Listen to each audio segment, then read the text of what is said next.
Alhamdulillah wa salatu wa rasulillah amma ba'd. So I've gone back to hadith number 11 because we started it before, but just to go back to it because there's some benefits that I wanted to mention. Also, again, the hadith prior to that we spoke about the fact that the cats were not impermissible, yani the fact that the cats were not impermissible and the benefit of that. And mentioned in that hadith, for example, there's other benefits that we want to mention as well. Where it mentioned, إِنَّهَا لَيْسَتْ بِنَجَسٍ إِنَّمَا هِيَ مِنَ التَّوَّافِينَ عَلَيْكُمْ. When it mentioned that they were not najis because they were مِنَ التَّوَّافِينَ عَلَيْكُمْ, they were the things that were always around you. Always around you. So there was a concession that was given for cats, for example. Now, there are principles that we derive from evidences like this, because cats are from the things that the meat is not allowed to be eaten, yet it's permitted to have cats around you and the likes. Is again, we have principles where Allah mentions يُرِيدُ اللَّهُ بِكُمُ الْيُسْرَ وَلَا يُرِيدُ بِكُمُ الْعُسْرَ. Allah wants ease for you. Allah does not want things to be difficult for you. So when we reflect upon the Sharia of Islam, things are made easy, they're not made difficult. Things are made easy, they're not made difficult. Also, Allah mentions وَمَا جَعَلَ عَلَيْكُمْ فِي الدِّينِ مِنْ حَرَجٍ. Allah has not made anything difficult for you within the religion. Things of difficulty, of hardship, it's not there. Also, Allah mentioned, or in the Sunnah, the Prophet mentioned, إِنَّ الدِّينَ يُسْرٌ. إِنَّ الدِّينَ يُسْرٌ. The religion is easy. And also, as mentioned, وَلَنْ يُشَادَ الدِّينَ أَحَدٌ إِلَّا غَلَبَ. No one will make the religion difficult except that it will overcome them. Now, also the Prophet Muhammad mentioned, فيما رواه Imam al-Bukhari, يَسِّرُوا وَلَا تُعَسِّرُوا. Make things easy and don't make things difficult. وَبَشِّرُوا وَلَا تُنَفِّرُوا. And give people glad tidings that bring them closer. Don't push them away. فإنما بعثتم ميسرين ولم تبعثوا معسرين. Because you were sent to make things easy, you wasn't sent to make things difficult. Unfortunately, many people have lost this aspect today. They speak to general people with matters that don't concern them, matters above their head. So they make Islam difficult for a person. They don't have wisdom in understanding the people of different levels, the difference between a general Muslim who just prays and a Muslim who's a student of knowledge or aspiring to be a student of knowledge. The conversation you have for each type of people is going to be different. And this is evident in the Sunnah of the Prophet Muhammad ﷺ. You'll find many times the Sahaba came and one would ask the same question, أَيُّ الْأَعْمَالِ خَيْرٌ وَأَحَبُّ إِلَى اللَّهِ. Which actions are better and more beloved to Allah subhanahu wa ta'ala?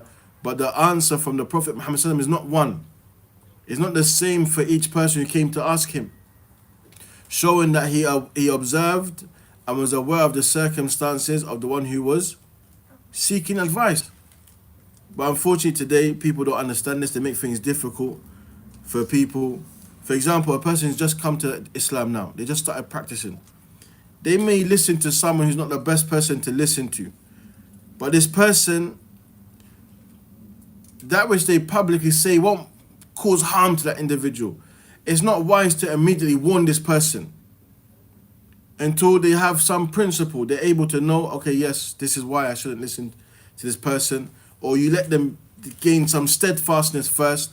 Because what happens, how many times a person's come to Islam or started practicing Islam, trying to seek knowledge, the first thing they're told is stay away from this person, that person. Before you know it, they're worse than how they started. Before you know it, they're not even Muslim anymore.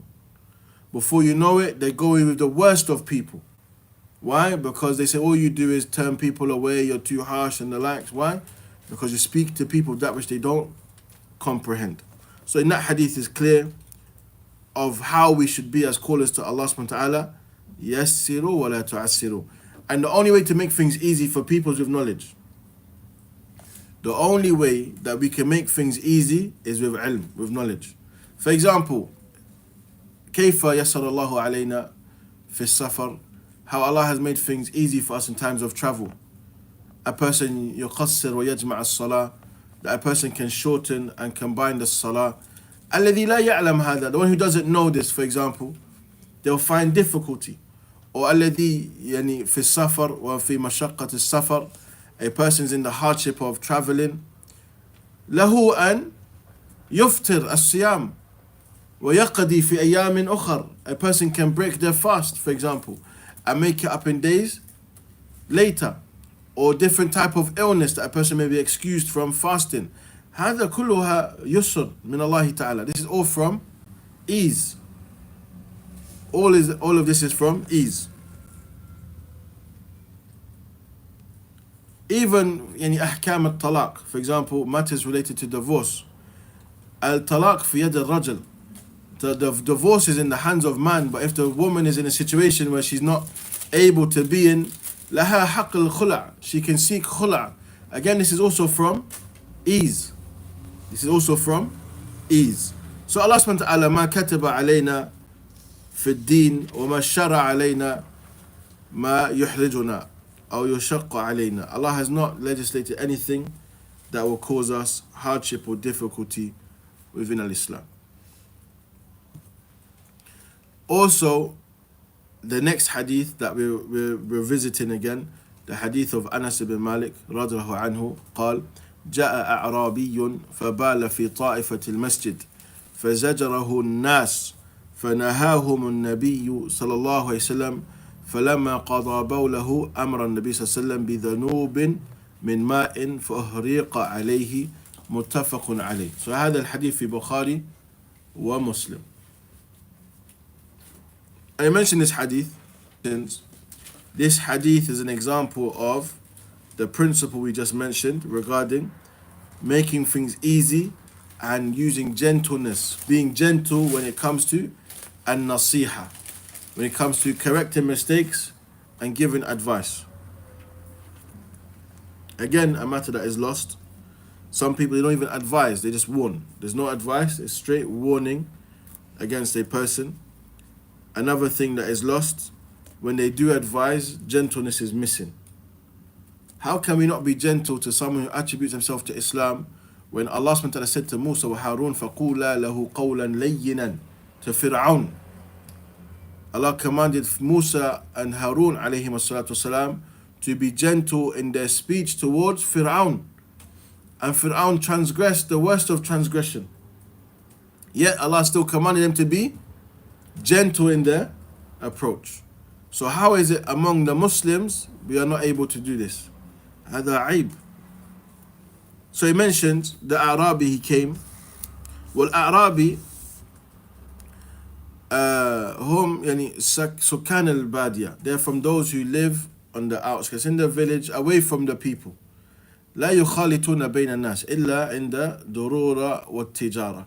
They don't mix with people. That was the norm for Al-A'rab. They didn't mix with the people unless there was a need or if it came to doing business. Other than that, they don't mix with the people.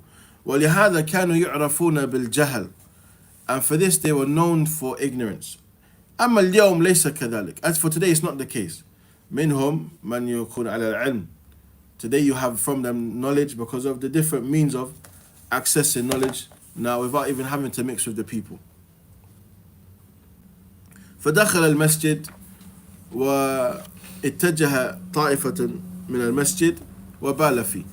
He came to the masjid and went to a corner of the masjid and urinated within the masjid. Now هذا يدل على يعني غيرة الصحابة, that praiseworthy jealousy of the Sahaba, not wanting a person to spoil the place of worship. So they were displeased with this action, so they hastened to rebuke him. How can you urinate in the masjid? Imagine someone coming here and taking a corner and urinating in a place where people pray. Now, so يعني أرادوا أن ينكروا عليه. They wanted to rebuke him and correct his mistake. يعني كيف يفعل مثل هذا في المسجد؟ ولكن النبي صلى الله عليه وسلم الذي أوتي الرحمة والحكمة نهاهم. However, the Prophet Muhammad صلى الله عليه وسلم, who has been given mercy and wisdom, prohibited them from rebuking him. Why? لأن إذا قاموا بإنكار عليه ازداد الشر والمنكر. If they went and rebuked him and warned him and corrected his mistake at that time, it would have led to a greater evil and greater harm. So Prophet said, leave him. Don't do anything, leave him, let him finish. And when he finished, he said, bring a jug of water to pour over the urine. Now, as a means of cleansing the area, showing yakfi taharat al-bawl bil-ma. It shows it's sufficient to cleanse urine with water. It's sufficient to cleanse it with water. So, the rest of the hadith that's mentioned, the Prophet Muhammad sallallahu where he called the Arabi, he called the Bedouin to him. He didn't say, why are you doing this and X, Y, and Z. He didn't come in his face and show that he's upset. He said to him, إن هذه المساجد لا تصلح لشيء من هذا البول ولا القذر إنما هي لذكر الله والصلاة. They're not befitting for anything from urine or feces. إنما. Now here you feed al-hasr. It shows that this only is restricted to. What are the purpose of the masajid? And this is also a lesson for people in the West. Because one time we had a sheikh come and you had sisters shouting, complaining, saying, oh, the masjid is not befitting for our children and X, Y, and Z. But what is the masjid for? One is to be grateful that in the West, when we have a masjid like this that is open all day, as other masjid close half an hour, straight after Salat's closed, you can't come. That you can come and be with your children. That you can come to the masjid, because the masjid is not for anything but dhikrullah wa salah wa qira'atul Quran. Anything beyond this, this is li-islah al-mujtami. This is just to do something that is befitting for the community. Is it a requirement of the masjid to say the masjid is not serving its community? La. So it's not a criticism for people to say you don't do anything for the people. The obligation of the masjid is to be a place that salah is there, dhikr of Allah, which also means al-ilm, durus, and qira'atul Quran. As for fun of family days, X, Y, and Z, هذا ليس من ما بني المساجد. This is not for the reason why the masajid are in place. But if the communities, those people in the West where the Muslims are the minority, establishes things, and this is min bab al-ihsan, these are things that are good, that help bring the people together and keep the Muslims together. However, is it the obligation of the masajid? La. No, it's not. Unfortunately, people, they don't understand what is the purpose of the masjid. They will come for these community events, but they don't come for the purpose of the masjid. You have people that will come if there's a family fun day, yes, they're there. They're the first, but if there's lessons, salah, la, they don't come. And they say there's nothing being done for them, their iman is low. Your family fun day gives you high iman? Abadan. Iman is increased with obedience to Allah subhanahu wa ta'ala. So he mentioned the masajid, they are for remembrance of Allah, the salah, and recitation of the Quran. Now, when he said this to the Prophet, when he said this to the Arabi, this opened his heart. At this time, he's upset. He's upset. He's angry at the reaction of the other companions. But the action of the companions was not out of a place of wanting bad for this person. It was from hamasa ala masajid, yani hamasa ala taharat al-masjid. They were seeking to maintain the honor, the karamat al-masjid, the honor of the masjid. Because of the gentleness of the Prophet Muhammad sallallahu alaihi wasallam, what was the Arabi's response? قال اللهم ارحمني ومحمدا ولا ترحم معنا أحدا. The Arabi then said, Ya Allah, O Allah, have mercy upon me and Muhammad, and don't have mercy upon anyone else with us. All of the Sahaba that was there as well, he's saying, don't have mercy upon anyone but me and the Prophet Muhammad sallallahu. Now, this is because the Prophet Muhammad sallallahu didn't rebuke him or censor him. Rather, he spoke to him in a way that was gentle and gave him kind words of guidance. A person says, for example, if I said to you, why did you urinate in the masjid? Now you're on the defensive side straight away. Let's just remove that whole aspect and just say, look, you know, when you come to the masajid, you cannot urinate. They're not for urinating. They're not for relieving oneself. Rather, they're for salah, acts of worship. Person says, Jazakallahu khairan. That's it. Simple. You don't have to defend your corner. What's your situation? What do you have to say about this? I'm not going to put you on the fence. La. Reminder. Person takes the reminder. Khalas. Someone comes to the masjid. They don't cover their awrah. They pray their salah. Their awrah is exposed. You don't say, look, why are you not covering yourself properly? How can you come to the masjid like this? Say, look, you know when you come to the masjid, Allah says, خُذُوا زِينَتَكُمْ عِنْدَ كُلِّ masjid. Allah says, beautify yourself when you come to the masjid. You know, you should wear good clothes, cover your awrah. You pray, it gives more reward. It says, Jazakallahu khairan. Person's going to appreciate the advice. But if you put them on the fence, in the hot seat, then it's going to lead to a person having ill feeling. A person having ill feeling. And I remember a story one time. There's a brother, he came to my local masjid back in the days, and he was lying on his stomach. So obviously, as the person, he kicked one of the Sahaba. It's like, said Allah is not pleased with a person lying on his stomach. I didn't kick the person. I just nudged them gently and said, obviously, I told them you shouldn't lie on your stomach, X, Y, and Z. And you know, if you're harsh, someone will remember you. So, a few years later now, I come to university in SOAS, and you have people that are enemies of the Sunnah. When it's masajid of the Sunnah, they'll find any way to criticize.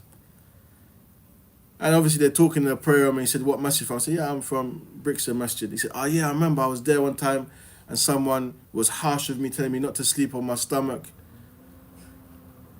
I said, Akhi, that was me, Akhi. Why are you lying for? Like, if I was harsh, you would have remembered straight away that I was the one who told you. But I remembered his face, and straight said, nah, okay, that's not how it went. But straight away, what did they try to do? Dispraise the masajid of the Sunnah, try to give them a bad name to deter people from going there. You see? Because again, we learn these things. We learn how to give advice. And I said, I can still remember it now, years later, as if it happened yesterday. Because we used to be kind of cautious when it comes to giving advice when we was younger. Because we've seen how people react. Literally, some people, you tell them something so gentle. You can be so gentle. That's your obligation, to be gentle. As for the response, you don't have any control over that.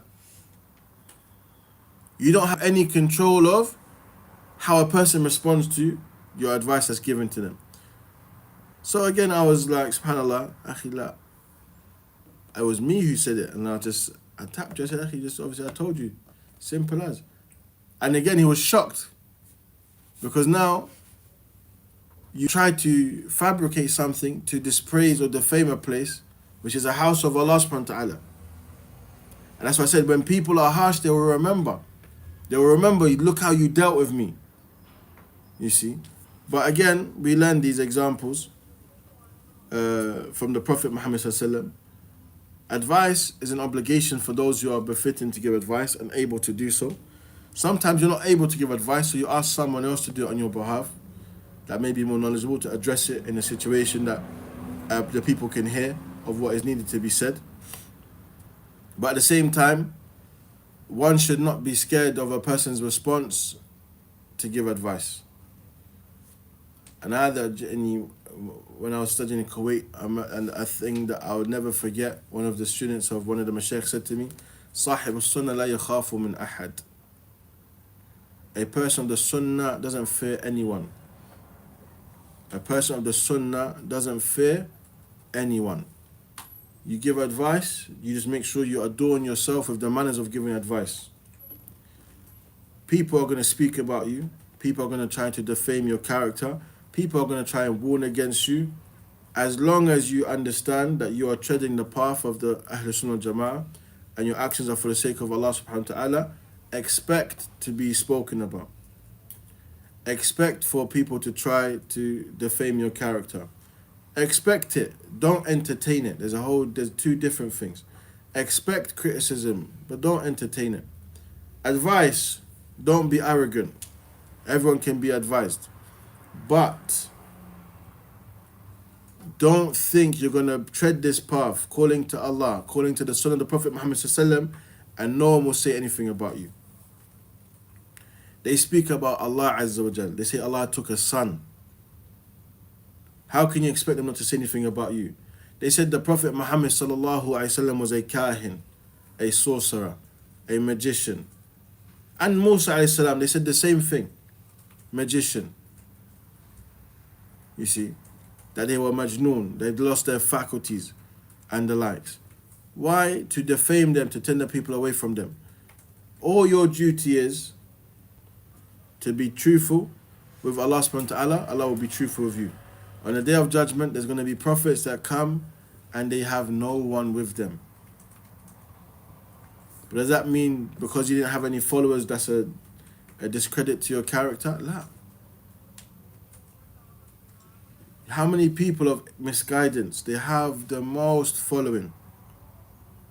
Millions of followers on social mediums. But this will benefit them not on the day of judgment. Rather, it will be proof against them. You see? So these things is important.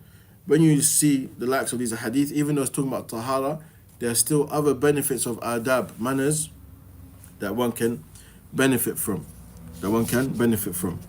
So of the things that's important to understand, there are manners in giving advice. Shaykh Islam ibn Taymiyyah has a book in this, Al-Amr bil Ma'ruf wa Nahy anil Munkar. He mentions matters to do with commanding the good and forbidding the evil.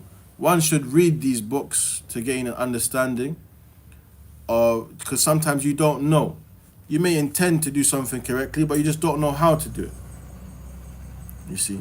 So again, there's ways and methods. Sometimes you have to be harsh. Sometimes you don't be harsh. It's not that we're gentle all the time. Sometimes you do have to be harsh. You have to be firm and stand your ground. But sometimes it's better to be gentle.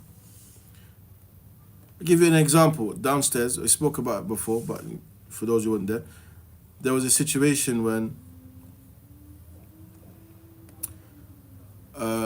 a woman, she stole perfume. I was with the brother and he said, yeah, that's the woman who stole. So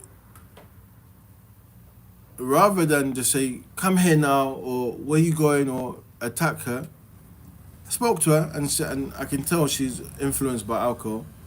But the first thing she said to me, because I didn't come aggressive, I was calm, she said, I know.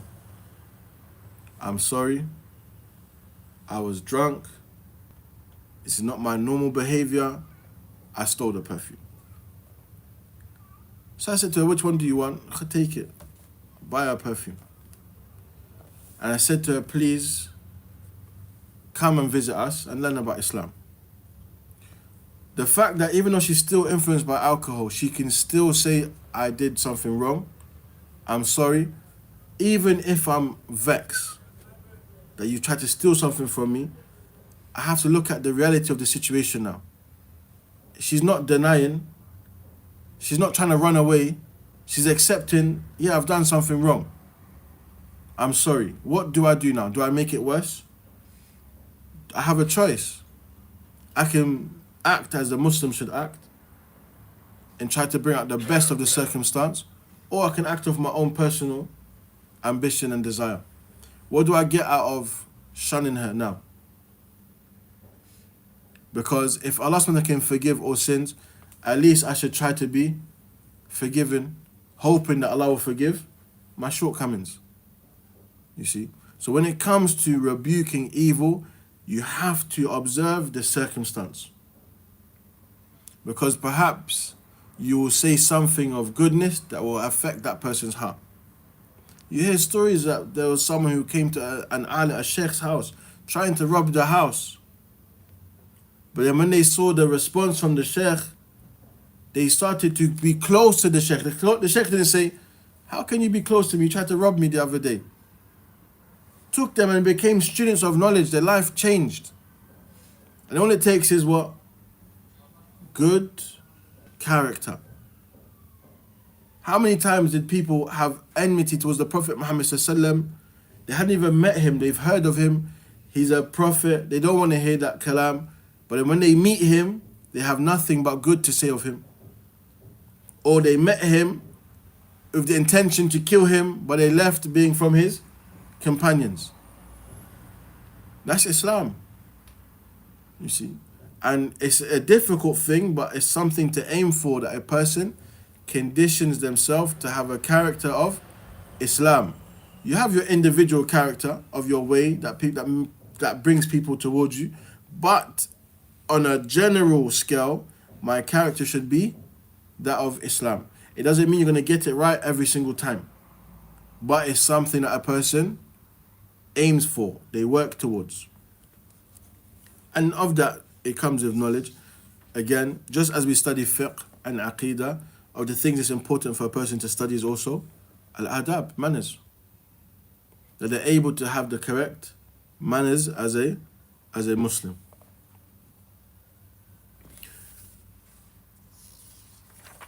We'll stop here inshallah ta'ala today. And the next hadith that we're going to, hadith number 12, it talks about the bloods that have been permitted for us. I don't think anyone's here to call the adhan, inshallah. Well, salah is in about 10 minutes. So again, we'll start straight after salah. So salah's at 12:30 now. Straight after salah, we'll start until about 1:30. We do Aqeedah al-Wasatiyah. Then from 1:35 until about 2:20, we'll do Bulugh al-Maram, inshallah ta'ala. And then when we finish Aqeedah al-Wasatiyah, we'll do another book. But as for Bulugh al-Maram, it will be something that's ongoing for a while. We may go back to Usul Thalatha and Kitab al-Tawheed. Again, as I mentioned, when I was speaking to my sheikh when I was away, Sheikh Haytham Sarhan, Hafidhullah Ta'ala, I asked him, what should I do? He even said I shouldn't do Aqeedah al-Wasatiyah, but I already started it, so I'll finish it. He said, marru bihi marru al-kiram. He said, do it, but don't go into details, because we do have to consolidate matters of Aqeedah firmly, because some things that are discussed, if you don't have firm principle, you won't understand the doubts that the people of innovation had. So we'll go back to Kitab al-Tawheed inshallah ta'ala, because in reality, if you're able to memorize Kitab al-Tawheed and understand it, you'll be upon great goodness. You'll be upon great goodness. And some of the scholars, they used to read Kitab al-Tawheed every day, and when they finish it, they'll do it again. And some mashaykh, when they finish teaching it, they start teaching it straight away again. And that's the likes of Sheikh Haytham Sarhan in Medina. It's the same thing he does. He teaches the same books again and again and again. Usul Thalatha, Kitab al-Tawheed. Because when you know this, then this is when a person can affirm that they're upon at-Tawheed. That a person know. If you know Tawheed like your name, anywhere you go, you'll be able to call people to the truth and warn them against ash-shirk.